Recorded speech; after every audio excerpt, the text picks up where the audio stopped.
Hi, I'm Nancy Nachman, the meeting's concierge, and today's leadership quote is by Robert Frost from The Road Not Taken. Two roads diverged in a wood, and I took the one less traveled by, and that has made all the difference.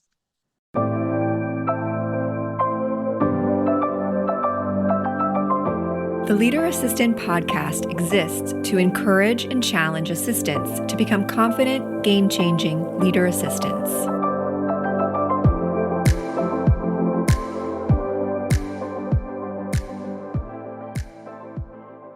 Are you a strategic senior executive assistant thinking about what's next? Whether you're ready for a promotion or loving the job you're in, Nova Chief of Staff's certification course may be just the resource you're hungry for. With over 400 students across 20 countries and rave reviews, students graduate from Nova's hands-on, self-paced online course with the confidence, knowledge, and power to make the move to Chief of Staff for their executive. But don't take my word for it. Visit leaderassistant.com/Nova to find countless testimonials, the course syllabus, and lots of free resources to support you in your career journey. Hey friends, welcome to the Leader Assistant Podcast. You're listening to episode 288, and this is your host, Jeremy Burrows, and I'm excited to be speaking with Nancy Nachman. Nancy is the founder and Chief Connecting Officer at the Meetings Concierge. Nancy, welcome to the show. Thank you so much, Jeremy. I'm thrilled to be here and can't wait to share some meeting planning tips with executive assistants. Awesome. What part of the world are you in? I'm in Scottsdale, Arizona, so I'm bragging about it in the good months, and we don't talk about our weather in the summer. But I happen to live in a gorgeous place. I love living here. Love it. And are you from that area? No, I am from Omaha, Nebraska, and in my travels and my hotel career, I've lived, I say, in every corner of the country and the middle, and I'm happily staying put in Arizona. But I've moved around quite a bit in my hotel career, and I loved it. I lived in some great places along the way. Nice, nice. Yes. Well, what is your favorite thing to do when you're not working? Well, I always dreamed of being on the Food Network as a chef, but that didn't work out. I love to cook. Absolutely, positively, it is my joy. Going in my kitchen is my zen. I know it's not for everybody, but it's just my happy place. So that's where you'll find me, in my kitchen. Love it. Do you have a genre you like to stick with when it comes to cooking? I like making food that tastes high calorie, maybe and a bit fattening, but is so healthy and not fattening and so delicious. I think salads, sandwiches. I'm really known for my amazing. I make airplane sandwiches for anybody that departs from Arizona going somewhere, and Ah, I'm known for my fabulous airplane sandwiches that I send people off on. wow, interesting. Do you cut them into little airplane shapes too for the kids? It really depends upon the audience, and I pack different food if it's a family or a couple, and I know somebody likes this and somebody doesn't like that. I take menu selections. Nice. I might have to fly to Arizona just so that I can I fly think back you with some of your will. food. Believe me, you'll never forget it. Love it. Well, it's great to chat with you. We're going to jump Thanks. into really, you've been doing event planning, meeting planning, the meetings concierge, as you call yourself in the intro. Um, how did you get into this world? Well, the short story of the long story is, unbeknownst to me, I guess I was a born traveler. And living in the Midwest, my dad used to pile us in the car in the summer, and off we'd go into what I called the wild blue yonder. And we would travel, to see what Mount Rushmore and, all kinds of interesting places and visit family. And when the day was over, there were a couple of choices of places to stay, a Holiday Inn on one side of the road and a Howard Johnson's on the other. And the Howard Johnson's had a restaurant and amazing food. So I would always beg my dad, please, let's stay at the Howard Johnson's because I didn't want to get back in the car and drive to dinner. Now let's fast forward traveling in my, childhood and whatnot. I go into college. I'm studying business. I have no idea what I want to do. My dad's like, go into business. I'm like, okay, I'll go into business. But accidentally found my sophomore year a program called Hotel, Restaurant, and Travel Administration. And I went to my counselor and I said, can you actually get a job and make a living doing something fun like working in a hotel? And she's like, yeah, this is a well-known career. So I fell into that and graduated and then went off to work for a lot of different hotel companies in sales, taking care of people who were calling up. Is it available? How much does it cost, etc. And my clients were executive assistants the whole way through my hotel career. And I'm a very giving person. I love to give things away like good information. And I couldn't tell my executive assistant clients these little secrets and tips that I have when you're planning meetings so that you never fall down and skin your knee. And your executives and guests always say, oh my goodness, that was an incredible meeting. And how did you find this place? And it was so well planned and you don't forget anything. Because, when you work for a hotel company, I'm supposed to charge the most I possibly can. And I don't tell you that your competitor's already booked in over your dates, or I know my spa is going to be closed over your date. So I let you get to that signed contract. And then I'm like, well, I'm really sorry, but the spa will be closed, but we'll make do and So anyway, long story short, I've really dreamed about having a service to help executive assistants who plan meetings to make it better. And that's the short story of the long story. And here I am. And so, yeah, I've got lots of things to share. Nice, nice. Well, let's jump in then about, why do you find that executive assistants are often the ones handed the planning and the administration and the coordination of these events? Well, the old-fashioned Nancy and me that grew up in the 70s and 80s would say, because women know how to plan events. But now we're not just women in executive assistant roles, thank goodness. And thank goodness the executive assistant industry is elevated way beyond planning parties. But I think it comes down to the fact that as an executive assistant, you're highly detail oriented.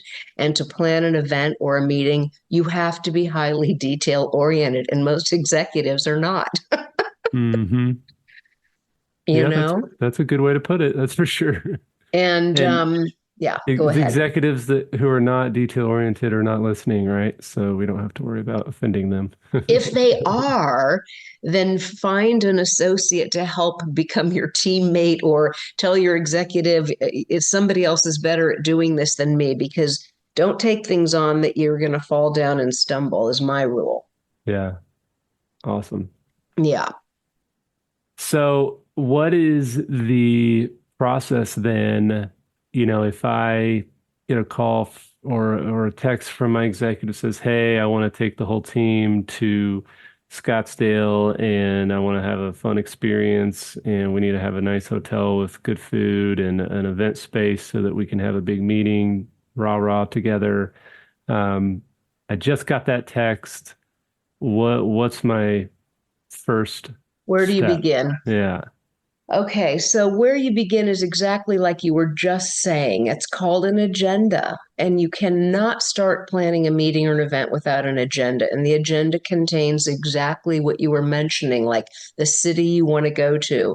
You mentioned wanting a resort or, a place that's known for their good food. So you kind of start making notes and then From there, an agenda has to develop, which drives executives crazy. But if you do not know exactly what's going to happen minute by minute, day by day, you really cannot ask a hotel, are you available? Or ask a hotel, how much will it cost? Because you don't know what you're asking for. So, the hard part of an executive assistant's job is to sit down with their executive and literally say, are we arriving Monday, May 26th? Is everyone arriving that day? The boss will say, oh gosh, no, Sunday we're going to need some rooms because we've got international guests coming. So, how many rooms will you need on Sunday? And you literally have to plan out from the exact arrival day until the last day when your guests are going to be departing and no one's sleeping in the hotel any longer. Day by day from like 10 a.m., we're having a break. And at 12 noon, we start our lunch with a speaker. It will end at 2 p.m. Breakouts will start in the afternoon. We need 4. How many breakout rooms do you need? And from what start and end time? That is a crucial thing when you're asking hotels for availability. You must know your start and end times for every single event you're going to put together. And the number of people at each event and how you want your meeting rooms set. Do you want square tables or crescent rounds where you have a round table, but only there are 5 chairs around them? You have to know if you are wanting to have your food served in a buffet in the foyer outside of the meeting room, and your guests will take a plate and sit at their chair and desk and eat in the meeting room, or do you want to get out and give people a break and give them a separate room for lunch? Or are you not hosting a lunch? So it's really hard in an executive assistant's position to get all these details so that you can check availability. But your job as a meeting planner / executive assistant is to, I guess you would call it, elevate yourself to the C-suite. And you're much more than a meeting planner. You're more than an executive assistant. You are spending a good bit of money for the company. You're putting an event together. It kind of falls on your shoulders. So you have to kind of learn that managing it is part of your role and be comfortable with that to make things happen. But what I wanted to share with you, other than having an agenda, of course, which is super important to check availability, are the top 3 things I always say you must have when you're planning a meeting. And there's a few more I'll share with you, but the top 3 are site inspections.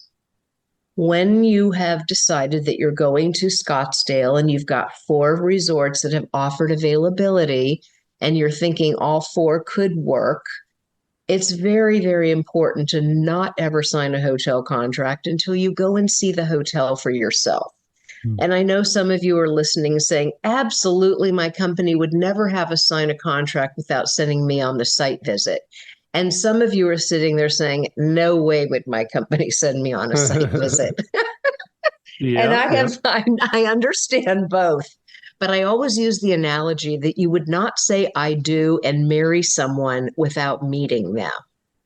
And what you see on the web and the hotel's, the internet, the hotel's website, blah, blah, blah, is not always the picture. Because a Marriott in one city can use a Marriott in another city's photos on their website. It does happen, I will tell you.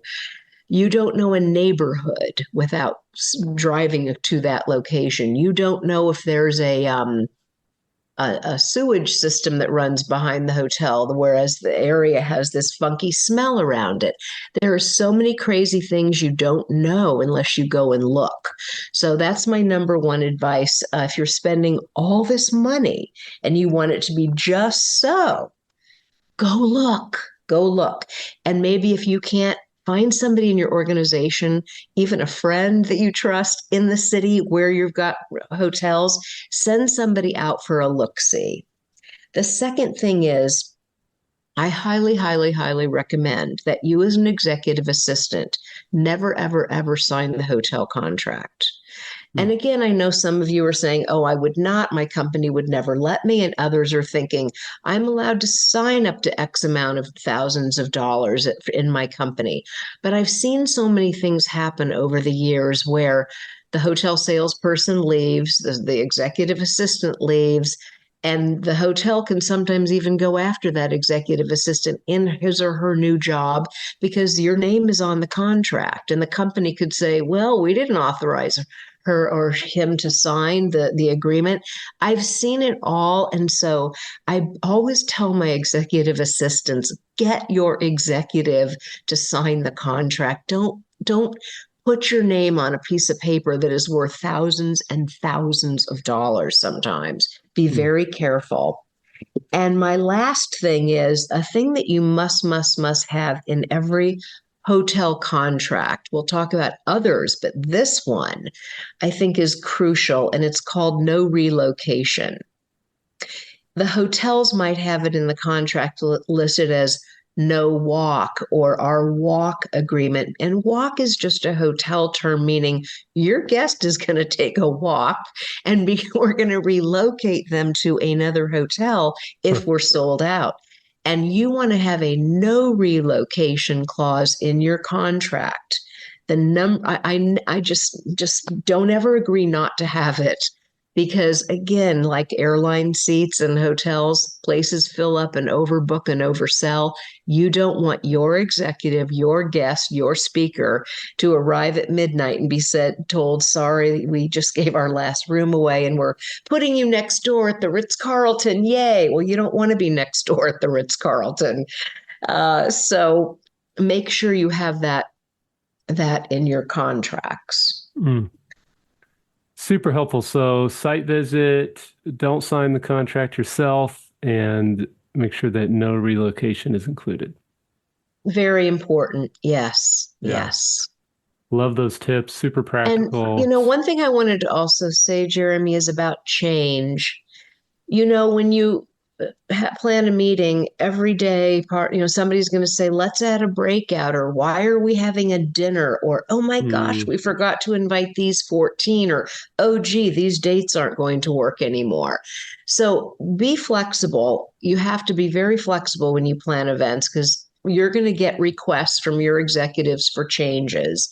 And then you're going to have to go to the hotel, who has got to be your best friend in the whole wide world that you treat with tender, loving care to get what you want and need. And the reason I say that is because everyone is harassed and hassled these days, has no time.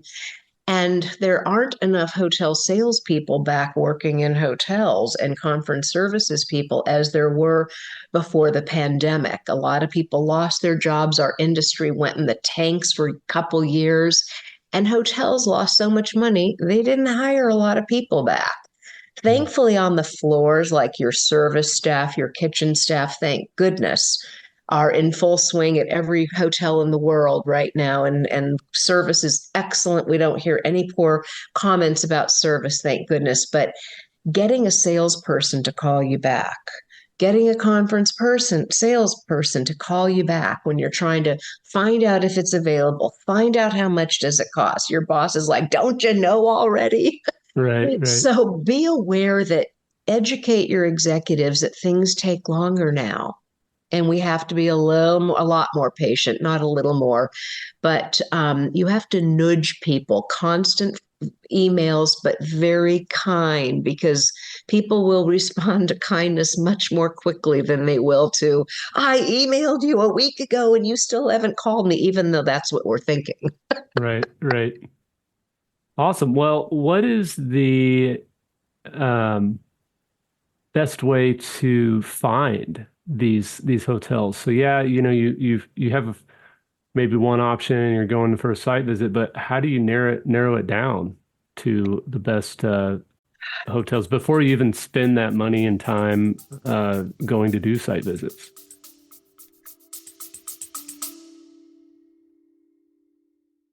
Are you ready to elevate your career in 2024? I'm Maggie Olson, founder of Nova Chief of Staff Certification, the first of its kind online course for aspiring and existing chiefs of staff. With curriculum taken directly from on-the-job responsibilities, Nova's self-paced learning modules provides you with hands-on experience so you can feel competent and confident moving into a chief of staff style role. It's the perfect next step for executive assistants. Head to leaderassistant.com/Nova to learn more, grab the syllabus, and enroll today.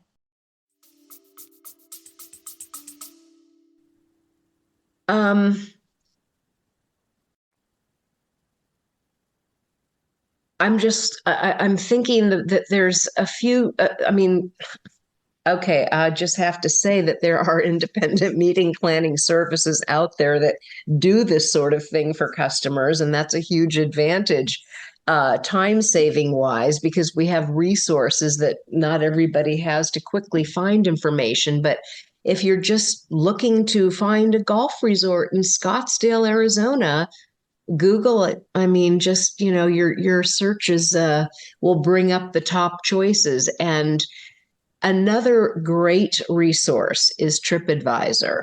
And the reason I say that is I use it too. If a client's looking at like to go to London and I haven't been to 3 or 4 hotels, I'll look and see what are the current most 5, 6, 7, 8 comments on TripAdvisor. And you can quickly find out. People will say, oh my gosh, don't go there. The neighborhood was really scary. Or incredible service. Everyone was so nice. I couldn't be happier. Such a great view. So confirm you're looking on quickly on TripAdvisor. Another great free resource is every city, pretty much in the world where you're going to have a meeting, has a convention and visitors bureau, not a convention center, but a convention and visitors bureau, it's called. And if you just Google Tokyo Convention and Visitors Bureau, there'll be a link always on every convention and visitors bureau's website called meeting planners. And you want to click on that.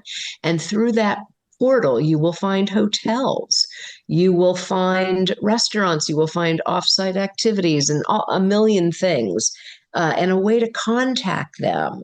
So that's another free service that's available to executive assistants or anyone who plans meetings, to have this Convention and Visitors Bureau send out your request for proposal to hotels, and the hotels would respond directly to you. It's a free service. So Nice. that's another way. And what's maybe some red flags when you're either on the phone with the hotel or you see it on their website, or maybe you even see it in some reviews about that particular venue? What are some your top red flags to kind of say, oh, yeah, you know what, we need to find a different spot? Location, location, location is what I say. You can have a 3-star hotel in a fabulous location and have an amazing experience. You can have a 4-star hotel in a crummy location and be like, ugh, we'll never stay there again. So I think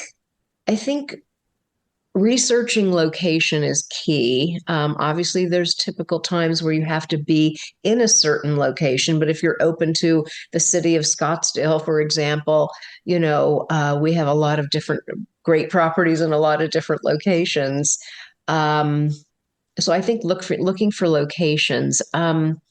If you read on any reviews about the neighborhood not being good, which goes with location, another thing is the cleanliness. If you read things where it says, my sheets were dirty, there was hair in the bathroom, there was no maid service, run.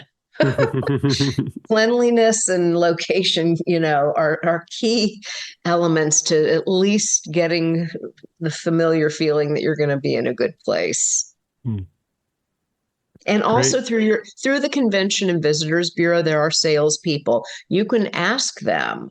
There's ways to contact them and email them. It's very easy to find.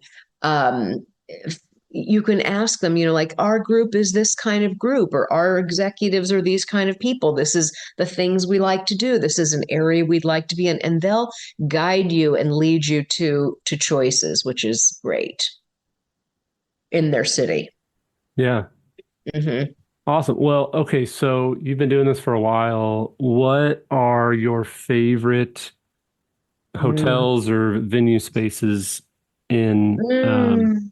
in the US, for example? In the US.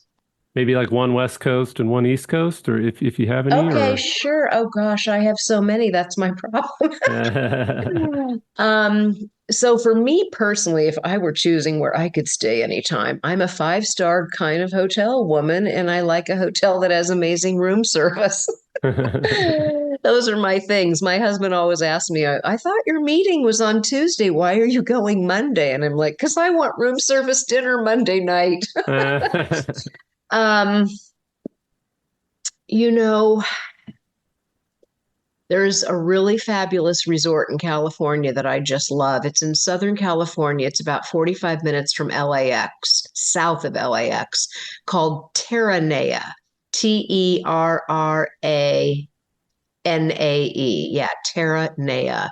It's an independent property. It's sumptuous and fabulous and lovely. Nice. Absolutely love that. And then here in Scottsdale, we just have opened two new hotels. One is called the Global Ambassador. I know it's a strange name, and I'm still trying to swallow that one. But the guy is a global ambassador. Sam Fox is the owner, and it's the coolest city hotel. And then Caesars Republic just opened a property here too. So we have so many amazing resorts here, and it's amazing. I'm surrounded by some fabulous properties here. Probably my number one Scottsdale resort would have to be the Fairmont Princess. It's just got it all. And Nice. then let's see, East Coast. You know, I just automatically think of New York City because I love New York City. And I think my number one favorite hotel there right now has got to be the Mandarin Oriental.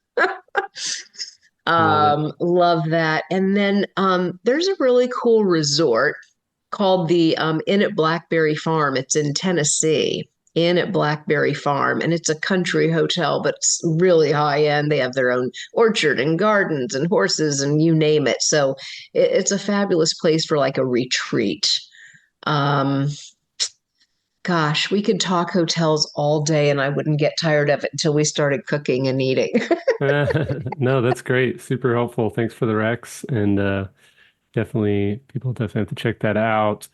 Awesome. Well, is there anything else when okay, so let's say you found the hotel and you already talked about doing a site visit, don't sign the contract yourself, have your executives sign it, uh, make sure there's the no relocations in there.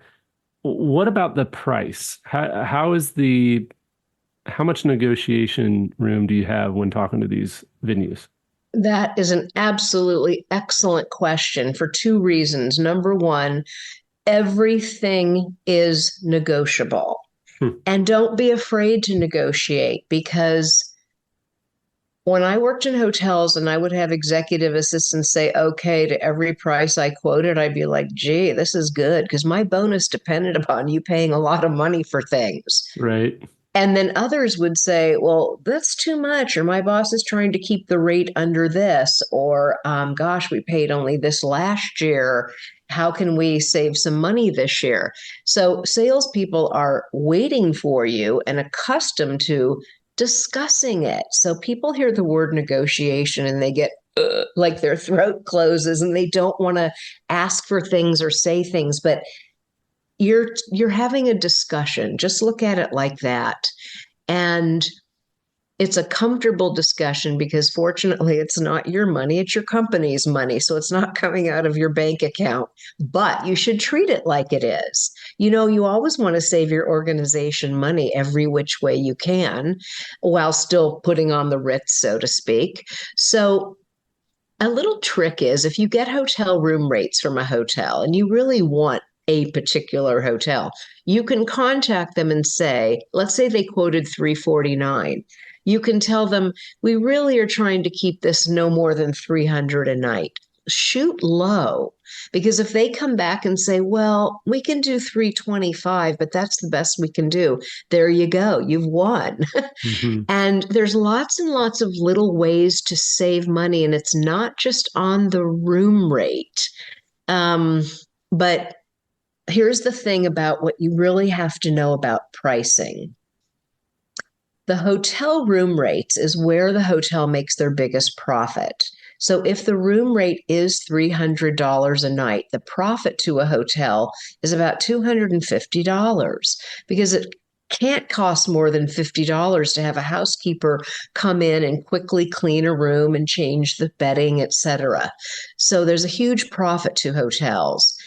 Where there is less wiggle room and less negotiation or discussion is food costs. Because as we all unfortunately know, food has gotten insanely expensive. And now you go to a hotel and it's like 4 times what it was 2 years ago. Hmm. And the cost to plant the seed, harvest the product, get it to the market, get it into the hotel, have it stored so it's fresh and ready for your guests, have it served with the lights on and electricity and freshly shampooed rugs and uniformed waiters with insurance plans and salaries. And there's so many costs to get that steak on the plate, as we call it.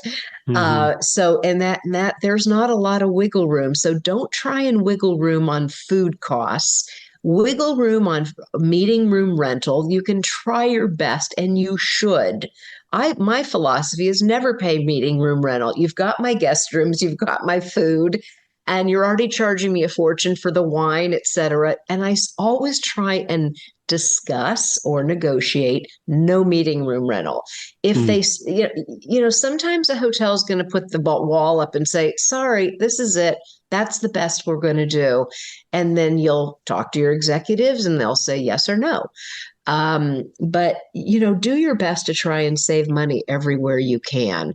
The AV thing, let's talk about that really quickly, because I call that the budget killer, the audio visuals, your screen, your microphone. It's insane what they charge. So hotels do not have storage closets, and so they're not owning that equipment that you're renting. Unless they're maybe have 5 LCD projectors and they quit every day. But most hotels don't have a storage closet, and you don't want them to, because technology is always changing for the better, and the newer and the better and the smaller and the faster is coming out. So they outsource to an AV company in that city, and they bring it in and rent it for your time period. And then they charge you double, triple, quadruple what the AV company is charging them. But try to negotiate directly with the AV company. Ask your hotel sales manager, do I negotiate audiovisual pricing with you or with your AV provider? And some hotels have their own in-house providers, some do not. But try and get to the actual provider if you can. And if you can't negotiate with the hotel, tell them what you need. Don't ask, you can ask for a price list, but there's 5,000 things on the price list.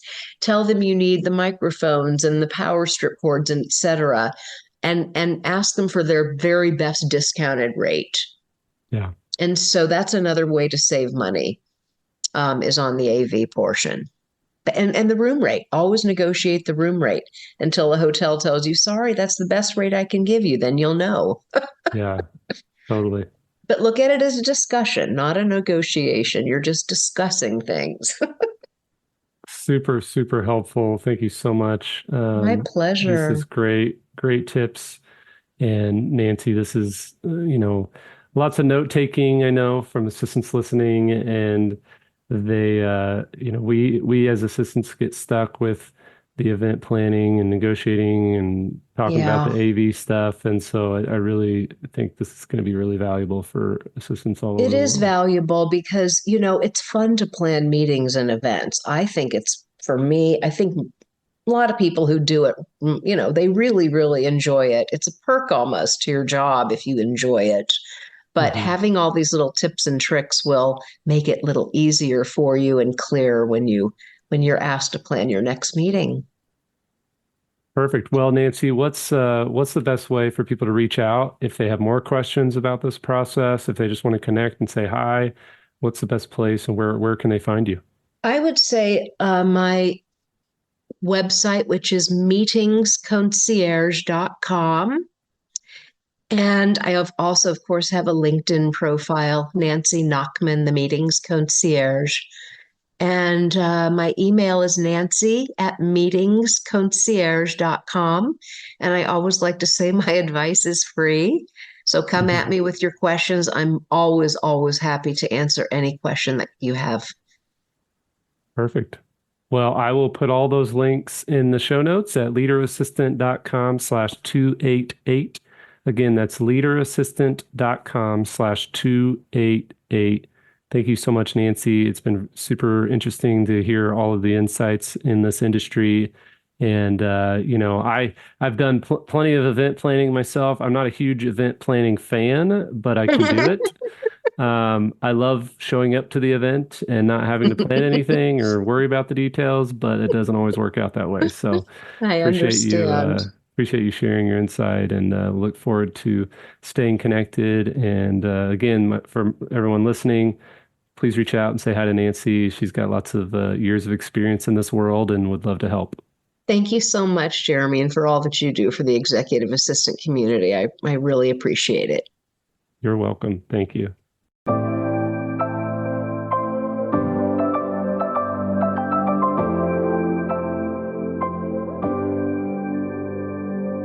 Please review on Apple Podcasts.